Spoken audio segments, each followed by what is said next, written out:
We are living in a computer-programmed reality, and the only clue we have to it is when some variable is changed and some alteration in our reality occurs. We would have the overwhelming impression that we were reliving the present, déjà vu, perhaps in precisely the same way, hearing the same words, saying the same words. I submit that these impressions are valid and significant, and I will even say this: such an impression is a clue that at some past time point a variable was changed, reprogrammed as it were, and that because of this an alternative world branched off.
Good morning and welcome to the Friday edition of Free Association Radio. This is the Friday FARcast. I'm Robert Phoenix, and for the next 60 plus minutes we're going to be tripping through some rather interesting terrain, and we are just 48 hours away from the annular solar eclipse, and I'm still struggling with some of the energy, the pre-eclipse energy. And I did a post about a day and a half ago to try to sort it out, try to work through it, try to, illuminate more of its meaning in my life and potentially other people's lives. And I just keep coming back to this sense that there's something bigger, something more impending, something more powerful about this eclipse than recent eclipses. Perhaps it's because it's taking place so close to where I live. It's passing over California. If you look at the path of the eclipse, it starts in Asia and literally loops. It is almost like the Gulf Stream itself, right? So it comes, I'm sorry, it's the jet stream, not the Gulf Stream, the jet stream. It's like the jet stream itself. It starts in Asia, and it comes up through Japan, over to Alaska, down through the Pacific Northwest, in through California, Colorado, and then it, the Rocky Mountain region, and then it goes down, down, down into New Mexico, Texas. If you follow that, it almost precisely mirrors the jet stream and what's been happening with Fukushima and all of the radioactive particulates that have been coming from Fukushima down through other parts of this country. Now, there are times when the jet stream does sort of the loop current, which is just slightly different. Sometimes it will come up to Alaska, and then it will, based on the pressure front, sometimes it will go down the coast, off the shore of California, and then roll in through Los Angeles and San Diego and Southern California, which is why Los Angeles is getting an extreme amount of radiation. One of the biggest secrets that we're dealing with right now, one of the dirtiest secrets, is the fact that Fukushima continues to belch radiation into the northern hemisphere consistently. The biggest areas for this obviously are the West Coast, where I live, and the hardest hit areas are the regions up in Alaska, Seattle, the Pacific Northwest, and Southern California. The middle is still getting it. I'm kind of in the middle. but it is not nearly as bad as those two regions. If you've been following what's been happening with the flight attendants and the captain and crew of the Alaska airline flights, especially the ones that fly between Seattle and Anchorage, they're getting sick. They're exhibiting scabs, they're exhibiting hair loss, fatigue. I mean, all of these things that one would, relate back to radiation sickness or radiation poisoning. And in fact, they've got polar bears that are in the Arctic region that are exhibiting some of the same kinds of symptoms that the flight crew of the Alaska Airlines jets are exhibiting. And they've been blaming it on, they being Alaska Airlines, have been blaming it on these uniforms that they've been getting from China. They're saying that there's a solvent in the uniforms that is causing the attendants to lose their hair and get scabby. Well, the polar bears aren't wearing the same kinds of uniforms. They're not getting their uniforms from China. So the eclipse is following the same path. And maybe it's, the sense that there could be another earthquake, that reactor 4, which is, for the most part, pretty much completely destabilized, will just get that one final push, and boom, we get about 400 Nagasaki's going off in the upper atmosphere. Maybe that's what I'm picking up on. Or maybe it's the fact that there is going to be some serious chaos in Chicago based on the protests. And they're already arresting people prior to NATO. They're going into people's homes right now, and they're just taking them out. Like there was a home that they went in Chicago, and they basically raided it, and they found nothing but people that were making beer. Now, they may have been card-carrying anarchists, but they didn't find anything. I don't know. There's, I feel like we're approaching the zenith of weirdness with this eclipse. Now, that doesn't mean there can't be anything good that comes out of it. If there is something good that comes out of it, it may happen later. And also keep in mind that the impact of eclipses actually may take place a day or two later, sometimes a week later. We've seen that with the earthquake, the eclipse in Turkey, which took place in 1998. It was a big eclipse. I mean, it was a serious eclipse. It was a full total eclipse. And a week later, they had an earthquake that killed 25,000 people. So, we may have to hold off on how we view this upcoming eclipse. Now, this eclipse is also part of an eclipse cycle. There's a total eclipse that takes place in November under the sign of Scorpio. That's a biggie as well.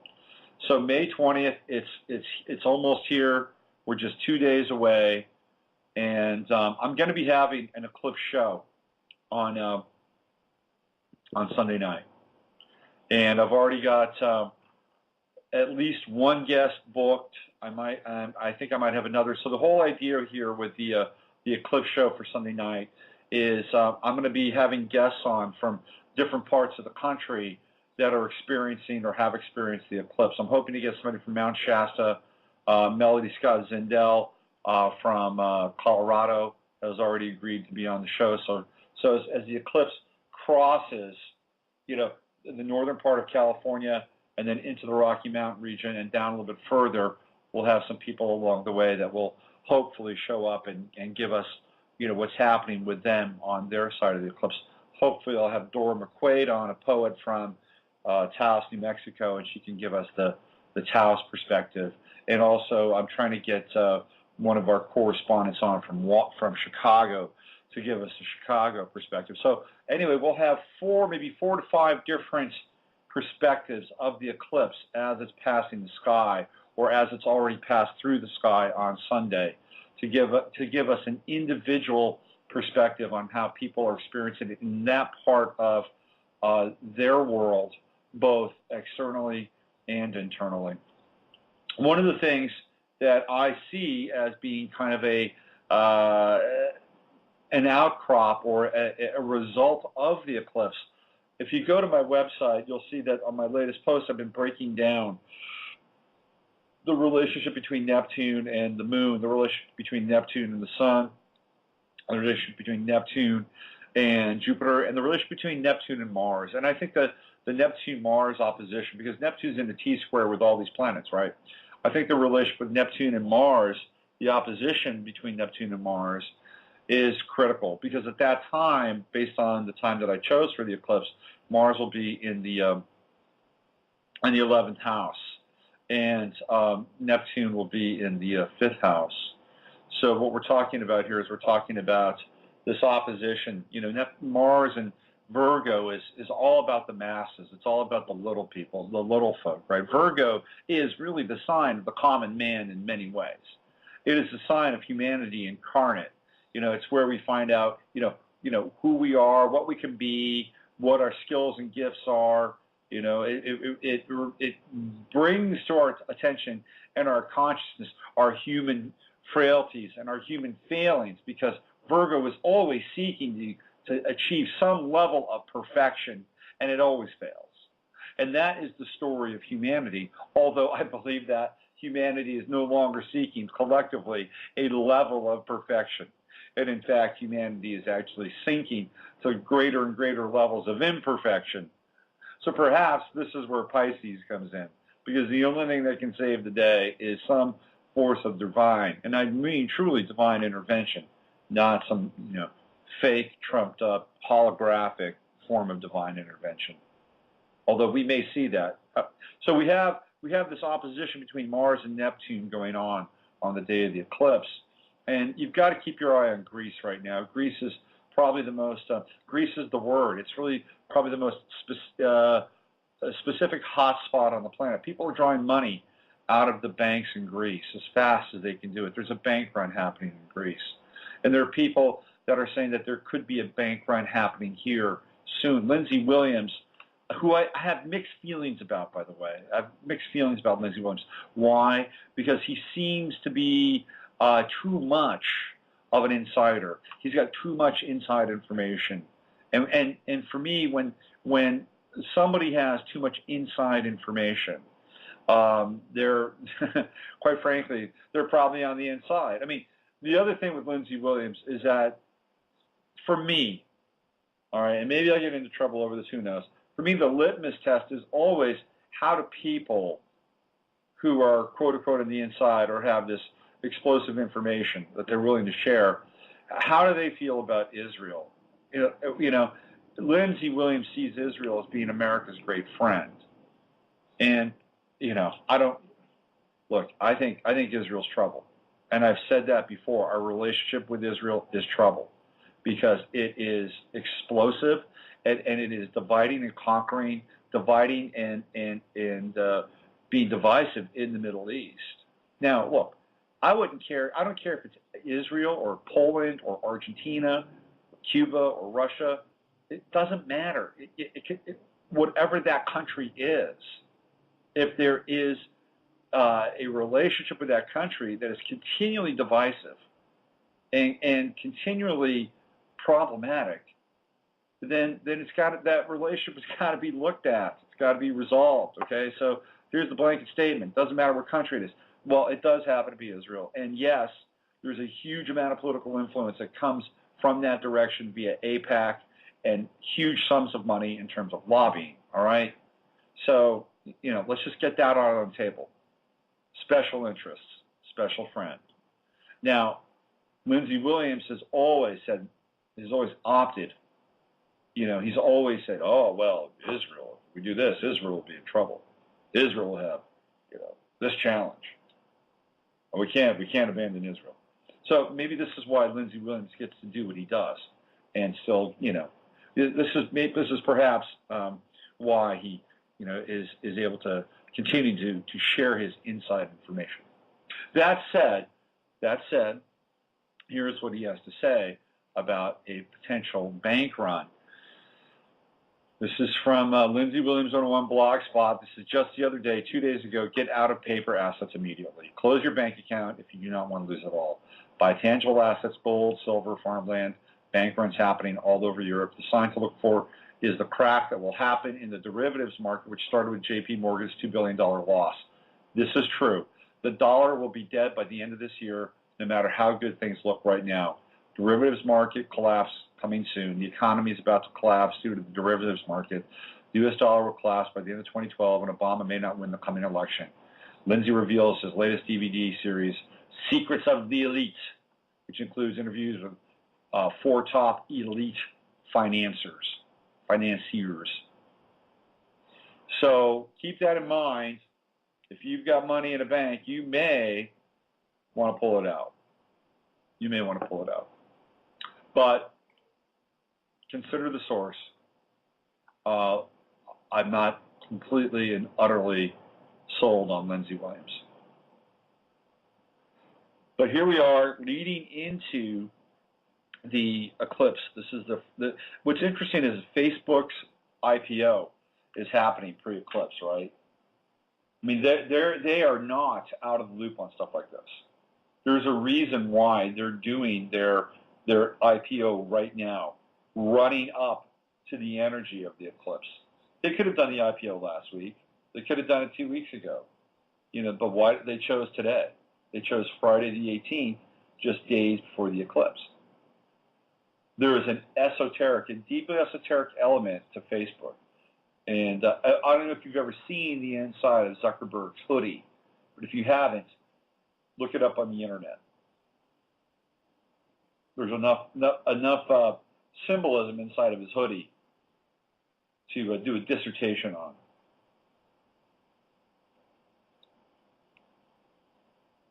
Facebook is in and of itself a secret society in many, many ways. Okay, it is 10:17, and you are listening to the Friday FARcast. I'm Robert Phoenix, and we're staring down the eclipse. If you, sometimes I get tired of talking to myself or by myself. So if you ever want to call, and I got chided the other day on the astrology show when poor Paul called in, and it was not the best call quality. So I was chided for not giving in the call-in number enough. There is a call-in number. It is 347-308-8995.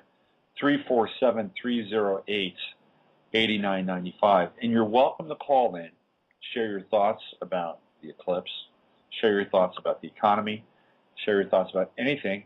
This is your show as well as it's my show. Don't be shy. You can call in. We also have a Skype function that allows you to call in. If you are a member of Blog Talk Radio, if you've signed up, you can Skype in and you can say hello and share some of your thoughts. What was it, about a month and a half ago or a month or so ago, we had the gardener call in from Idaho, and it was an interesting show.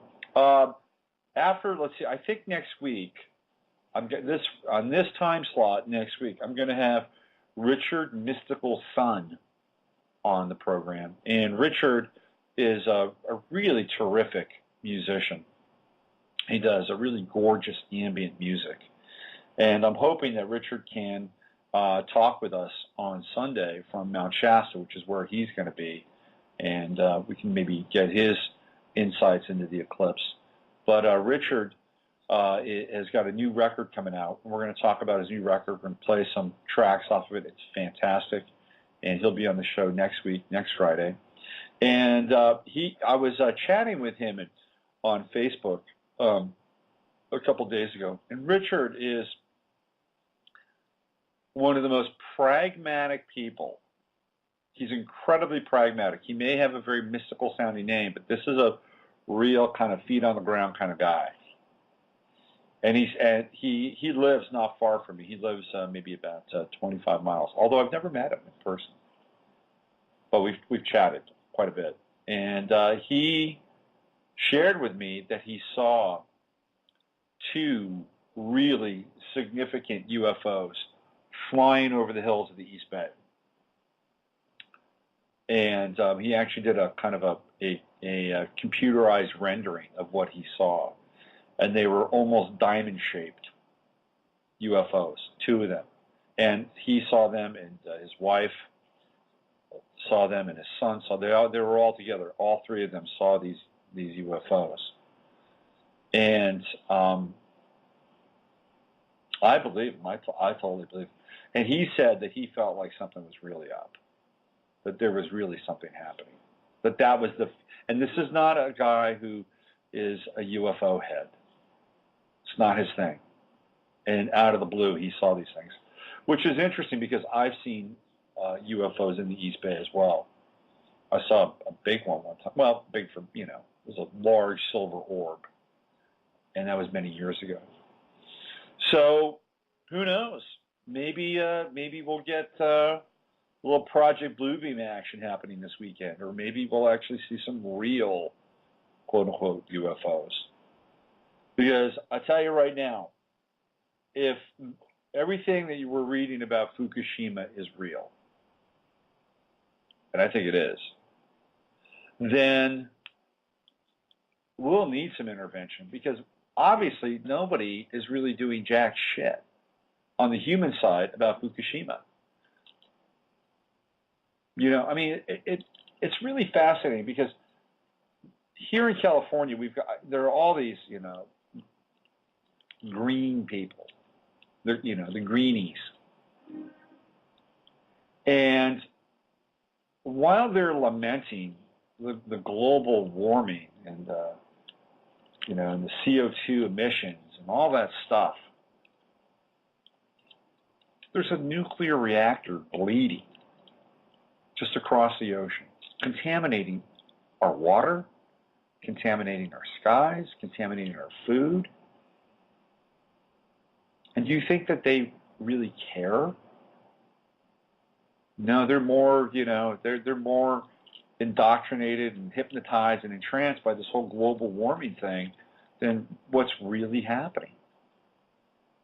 It blows my mind. It totally blows my mind when I see these people, going on and on and on about CO2 emissions and this and that. It's like, come on, man. It's a scam. It's a total scam. We're going to cap and trade here, by the way, in California in the next year. Next year, we're going to cap and trade. It's happening. On a state level, cap and trade is happening, which is why the LEED, the LEED experience, has been really pushed forward, here in California. All right, so let's look at this. Let's explore this. So what happens to get your property LEED certified or LEED approved? You've got to go through all these steps. And one of the major steps you got to go through is you've got to replace all your appliances with star-rated appliances. Now, why is that? Why? Well, because they're more energy efficient. Okay. All right, maybe that's the case. I'll tell you why, though. Star-rated appliances have built into them tiny little chips and tiny little transceivers. That's right. And guess what? They are part of the smart grid network. And if it is deemed that you are using too much power, they will shut your appliances off for you. If you leave your lights on at night, and based on their pattern recognition of your activity, they'll turn your lights out. They'll turn your refrigerator off at night to save power. They'll turn your TV off. And what happens if, for some reason, you've got this recognized pattern of activity, and they think, maybe he's out, but you're really home, and you want to get, you want to get online, or you want to turn your TV on, and there's no power. They've turned your TV off, your star-rated TV off. Well, then what? You got to call them up. Hey, I'm here. Flick it back on, okay? This is what we're dealing with. And if you look at the whole, analogy around power, right? It's about disempowerment. They're disempowering you at the most fundamental level, which is your own household power. So instead of, finding greater ways to generate power, to be more innovative, the plan here in California is to essentially push people into using less power.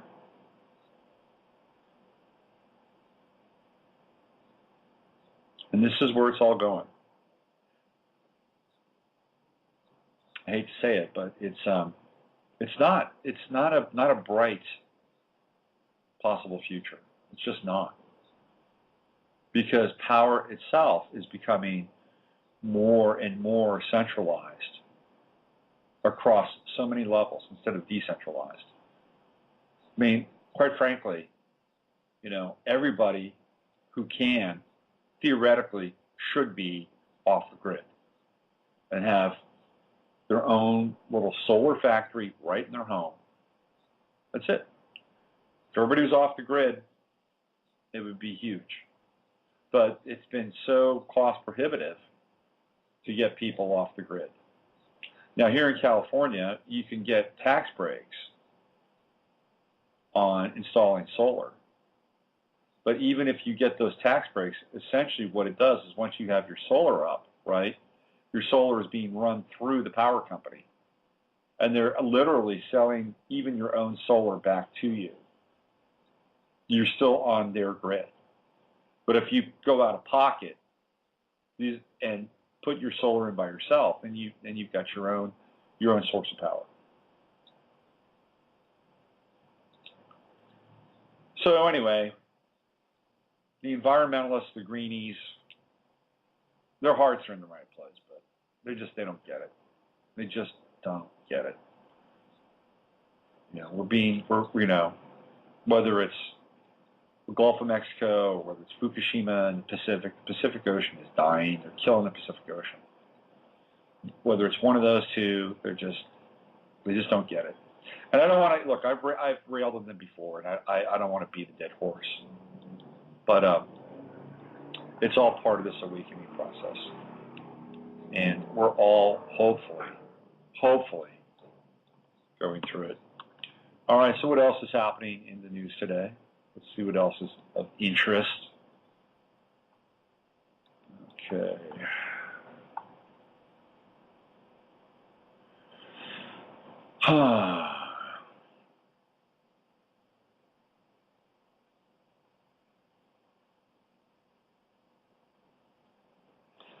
So, Ron Paul. Let's talk about Ron Paul for just a second.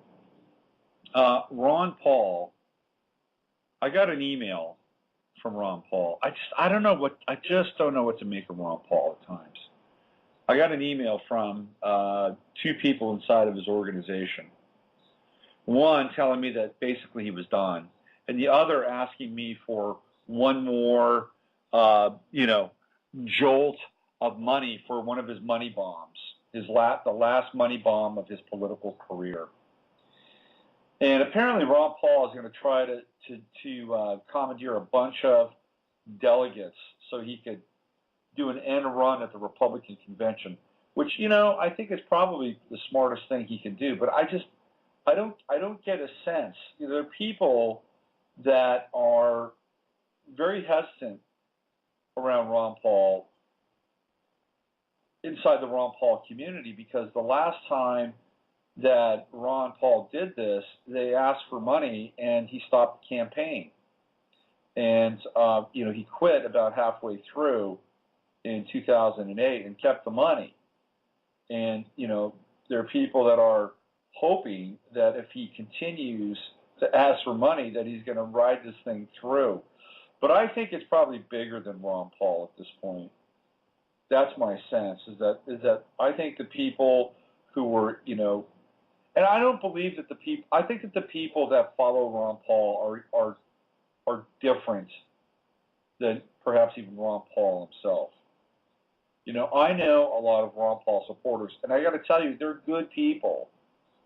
They're fair people. They're people that have an investment in truth. You know, they have an investment in certain values that are pretty stable and concrete. They're not based on this flimsy kind of subjective morality.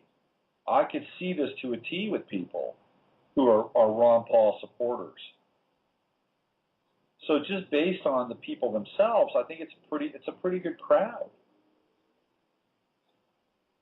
And I think that they have gotten to this point where they're ready to transcend Ron Paul himself.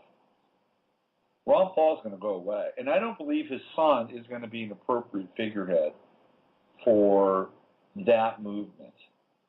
I think his son is a little too, I wouldn't say explosive is the word, but he's a little too combustible.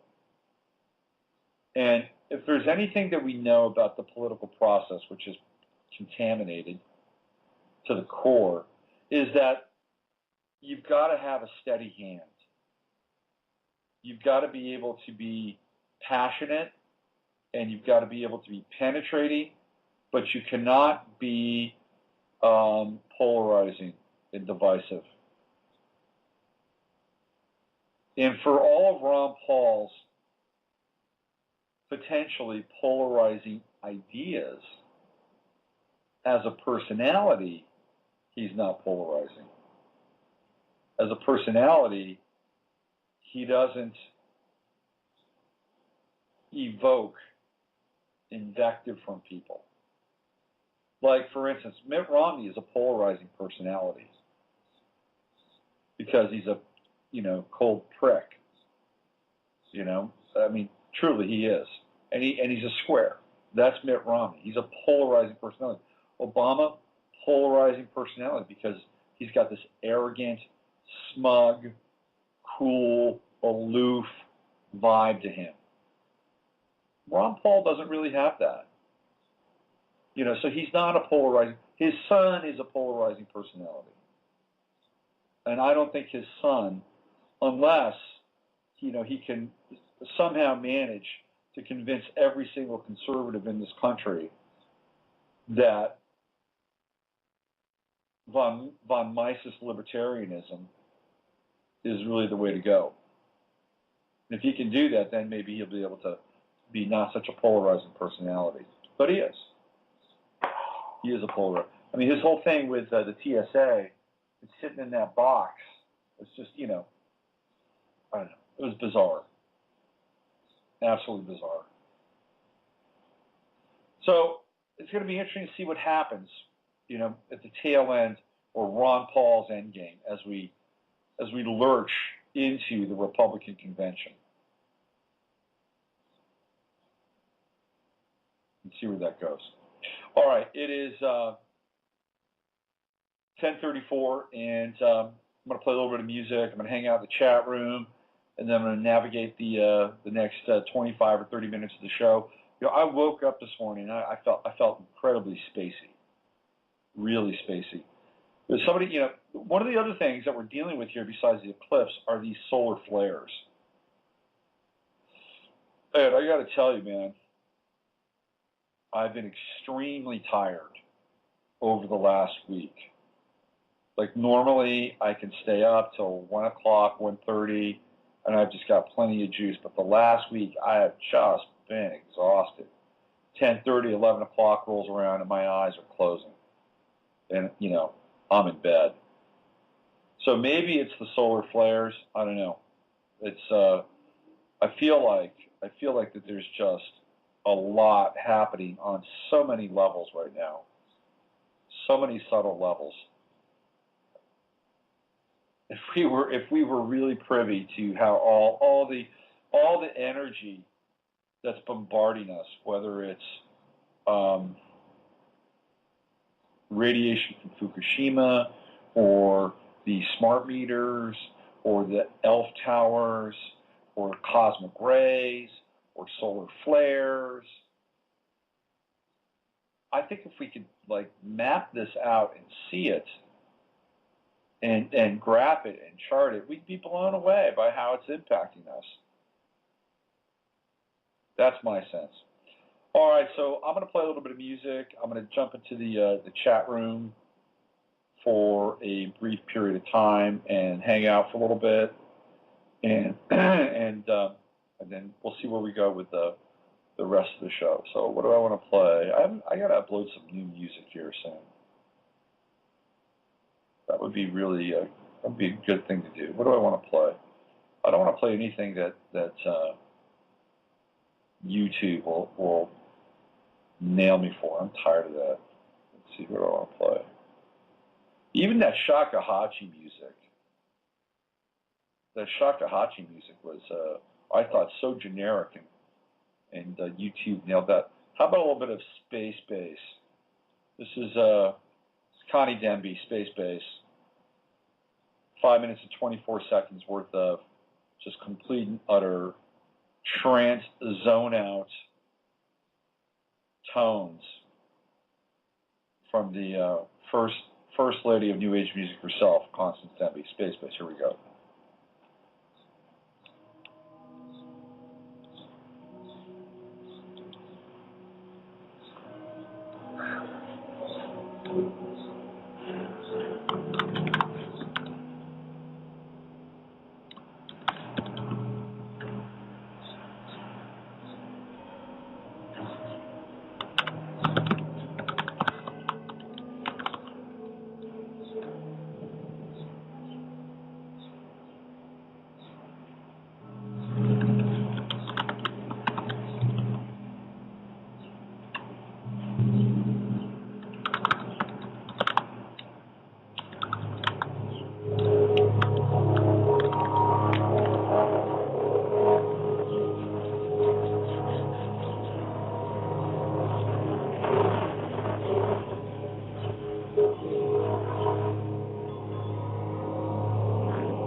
All right, that was Connie Denby and Space Base. God, I feel so much better just having listened to that. Even, even out of the sides of my ears, I feel so much better.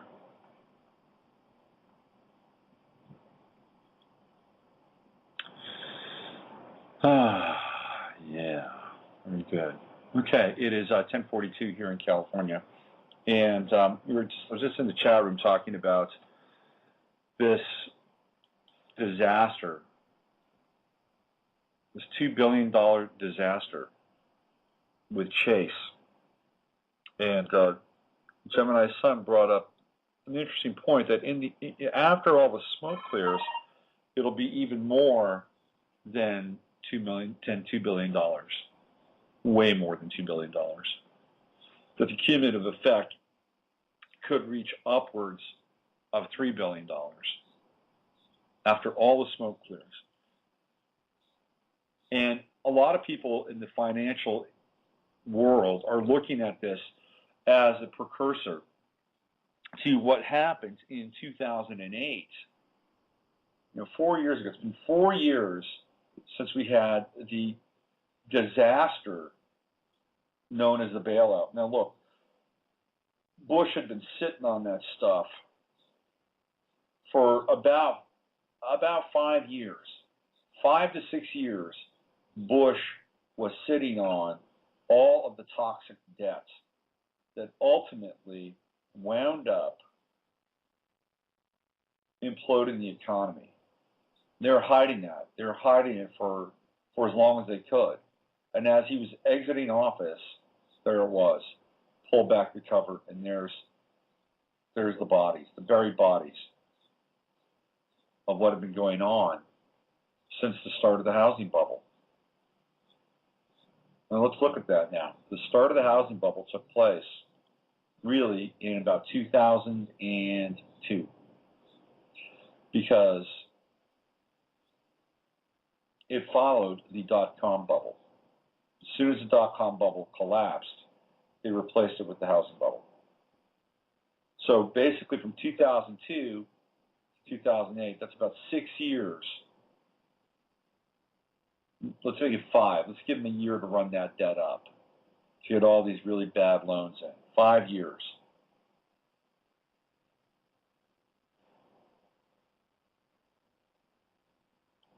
That's 5 years worth of economic cancer. And it came to the surface just as he was leaving. How convenient is that? Well, here we go. It's coming around again. Now, we don't have, you see, there is no housing bubble anymore. So the public till cannot be rated in that way. But I'll tell you what's being rated. People's 401ks are being rated. That's what's going on. The 401ks, the pension funds, this is what's next. Because you can't take from the housing market anymore. That doesn't exist. So what's left? Well, let's look around. That's what people have set aside for their retirement. And what do you think that Chase Manhattan is trading on? It's trading on people's futures. It's trading on people's 401ks and retirement funds and their pensions. Where do you think they're getting the money from? And so what's going to happen? At some point, you think that Chase is gonna just, say, hey, we got $4 billion in reserve, not a big deal. We prepared ourselves for big moments like this. We got it covered. There you go. And we're gonna, it's a loss for us. It's really not really a $2 billion loss. It's a $4 billion loss because we're compensating you for that. Do you think they're going to do that? No way. What'll happen? Well, Chase is one of the biggest contributors to Barack Obama's campaign. Do you know that Bain Capital also contributes to Barack Obama's campaign? You see how the game works, ladies and gentlemen? Bain Capital is Mitt Romney's ex-company, and they're contributing to Barack Obama's campaign. They don't care. They don't care who wins. Do you think Mitt Romney cares if he's president of the United States? Oh, I'm sure he'd like it. I mean, from a vanity perspective, I'm sure he'd love it. But at the end of the day, Mitt Romney, if he loses the election, will go do something else. You know, maybe he'll go, you know, be Senator Mitt Romney somewhere. Who knows what he'll do? He's got more money than a lot of people. You know, this is running for president of the United States is not born out of some deep care for this country and the people. It's a vanity play. It's a power play. That's all it is.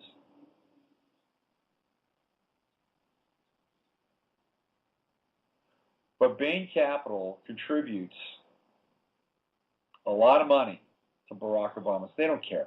They don't care who's going to win. They will always, always cover their ass. Always. It's the law of the jungle, man. That's the way it is out there. So I'm hoping that maybe Ron Paul can actually do what he wants to do. And I've said it before, only because I want to see some chaos, some real chaos.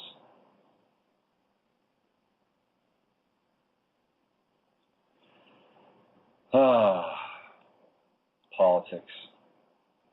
I tell you, I need to energize. I got to get energized here because I was in the chat room and I was talking to some other folks, and there's just a universal feeling of being tired right now. And I think a lot of us have been churning for so long on this front of, you know, trying to keep people awake and, you know, aware and abreast of, you know, what's happening out there, that in a lot of ways it kind of takes a toll, you know, on our reserves. And there are a lot of people out there that are trying to do it, trying to keep people informed and conscious. And maybe what we should do over the course of this eclipse is really do nothing. You know, just relax and surrender and just let it all go. Let it all flow. Because probably over the course of the next 48 hours, there's not a whole lot we can do anyway. Maybe that's just the best strategy. Although for me, on Sunday night, I will be talking to people from around the country and getting their take and their perspectives on the eclipse. So remember that. You may want to be a part of that. And it won't be, look, I'll have guests, but you can call in as well and talk about your experience. So it will be a special eclipse show on Sunday night. And again, the time will be based or predicated around when I can get, there's a key guest, and I want to make sure that I can get them on. So I'll build the show right around their availability. In terms of, I would assume that it would be no later than 8 o'clock on Sunday night, so somewhere between 6 to 8 p.m. on Sunday. That's my sense. 6 to 8 p.m. Donna Summer died, and if you noticed that, 61 years old. And I Feel Love is one of my favorite tunes of all time. And it's a groundbreaking tune. And Donna Summer, you know, she's one of these people that made people feel happy. You know, Donna Summer, if you were of a certain age in the 1970s and in the early 80s, and you were, you know, involved in, you know, making out or, you know, having some kind of intimate moment, there was a chance that Donna Summer's music was playing somewhere in the background. You know, I mean, that was her kind of music. And she affected and impacted a lot of people, both in the industry and outside the industry. She had lung cancer, which I did not know of, and she blamed her lung cancer on the asbestos and the fumes from 9/11. She was living in New York. She had a a flat in Manhattan. And apparently, she actually had a premonition of 9/11. She had a dream about 9/11 before it happened. And when it happened, she could not leave her house for days. She was thoroughly depressed. And she believes that her lung cancer was a result of the fumes that she took in New York City. So her music will live on, and unfortunately, she's gone. And she'll be missed. She would show up on American Idol every now and then, and she would look great and sing pretty well. She still had a great voice, and she brought a lot of happiness to people. So Donna Summer passing away, and this week we remember her. Last week it was Adam Yauch from the Beastie Boys passing away. Very young, 47 years old. Interesting times, ladies and gentlemen. Very interesting times.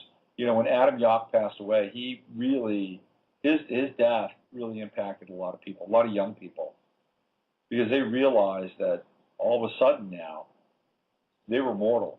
And Junior Seau, who was kind of a contemporary, Junior Seau was maybe a little bit younger. I think Junior was like 45 or 43 or 45, but still very close. His death also impacted a lot of people, young people, on a very, very personal level. I don't think young people who identify with icons like Seau and Adam Yauch have had this kind of experience where, their contemporaries are passing away.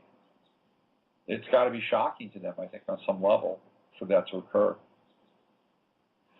So Donna Summer, who is a contemporary of the late boomers, 61 years old, gone this past week.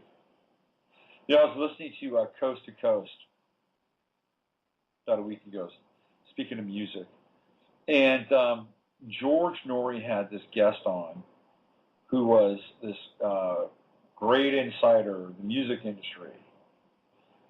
And his big discovery was Elton John. And he had on his latest great discovery. And they were talking about Whitney Houston. And they were talking about Whitney Houston in such an unenlightened way. Oh, the drugs got to her. Oh, what a talent, what a voice. Oh, she'll be missed. At no point did they ever discuss or talk about all the darkness around Whitney Houston's passing. Oh, Clive Davis, he was my mentor. What a great guy. Oh, Clive Davis, he's just the best. And this is coming out of George Norrie's mouth.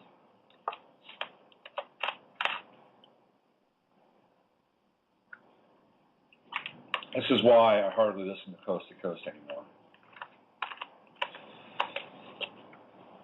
Because it is just really, it's just a shell of what it once was. And, George is a nice guy. He's got a nice voice, but come on. There's no X-ray vision going on with that show. And who owns Coast to Coast? Bain Capital. Although George did have on Brian Sussman the other night, and Brian Sussman is Brian Sussman gets the energy thing. He wrote a book called Energy Tyranny, and he talks a lot about the grid stuff and cap and trade in California.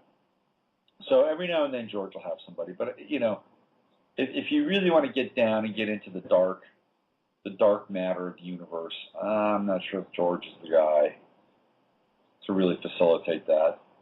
Art Bell could go there from time to time. I always had a sense with Art, though, that he was playing at it in some ways. Art was a Gemini. He was very detached. Art could be very arch with how he would deal with the material. George is sincere. He's a sincere guy. All right, you know, I think that's it for today's show. I've run out of gas today. I'm still trying to recuperate from waking up feeling exhausted this morning. So I'll be back on Sunday night, and I'm sure I'll have a lot more energy come Sunday night. And we'll be doing the Eclipse show here with guests from Northern California, Colorado, hopefully Chicago, and then Taos. We'll have at least 4 people. And then you can call in and talk about your eclipse experience as well, if you choose to, if you like to, if you want to talk about it. And we'll go through it. We'll talk about what's happened over the weekend. Remember, the power of the eclipse, the energy of the eclipse, precedes. So we're going to start to feel this thing, you know, probably starting tomorrow. It precedes, and then it elongates out past the eclipse. By the way, I was born just a couple days after an eclipse, so maybe I've got some affinity towards these things. I don't know. All right. Thank you, the faithful, for hanging in and listening and being in the chat room and being a really devoted audience. I really appreciate that. And for those of you who listen to the show on podcast, thank you for listening to that as well. Monday, we'll have a post-eclipse report. Sunday night will be the Eclipse Live show. Next Friday, we're going to have Richard Mystical Sun on, and hopefully Peter Darling, who is the author of Winter Republic, and a good friend of mine. And hopefully we'll have both of them on next Friday and get back into the guest loop. So there it is. Use your head to discern what's real, your heart to step in what's possible. And whatever you do over the next 48 hours, don't let fear eclipse love in your life. Because when that happens, then darkness truly reigns. I'll see you all on Sunday night. Take good care. We are living in a computer-programmed reality, and the only clue we have to it is when some variable is changed and some alteration in our reality occurs. We would have the overwhelming impression that we were reliving the present, déjà vu, perhaps in precisely the same way, hearing the same words, saying the same words. I submit that these impressions are valid and significant, and I will even say this: such an impression is a clue that at some past time point a variable was changed, reprogrammed as it were, and that because of this an alternative world branched off.